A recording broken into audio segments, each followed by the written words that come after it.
Excuse me ভাইয়া, burger হবে? জি হবে। আচ্ছা তাহলে চিকেন বার্গার কত করে? চিকেন বার্গার 120 টাকা। 120 টাকা? ইস রে। আচ্ছা বিফ বার্গার? বিফ 50 টাকা। 50 টাকা? চিকেন বার্গার 120 টাকা করে? এটা খেলে তো আমি ফকির হয়ে যামগা। তাইলে তুমি আমার একটা বিফ বার্গার দাও। আচ্ছা ঠিক আছে, আপনি 5 মিনিট ওয়েট করেন, আমি দিচ্ছি। এই নিন ভাইয়া আপনার বার্গার।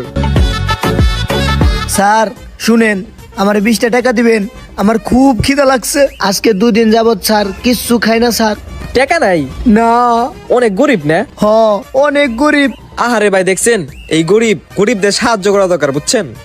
আরে এই নাও 20 টাকা, কিছু খেয়া নিও। হ্যাঁ দেখছেন ভাই, এভাবে গরিবকে সাহায্য করা দরকার। ওরা তো ঠিক বেলা ঠিক মতো খেয়া আরে না, বুঝেন নাই? হ ভাই, ঠিক কইছেন। ভাই চিকেন বার্গার কত? Chicken burger 120। 120। Beef burger? Beef burger 50 টাকা। 50 টাকাটা কাজ হবে না, 120 টাকাটা দেন।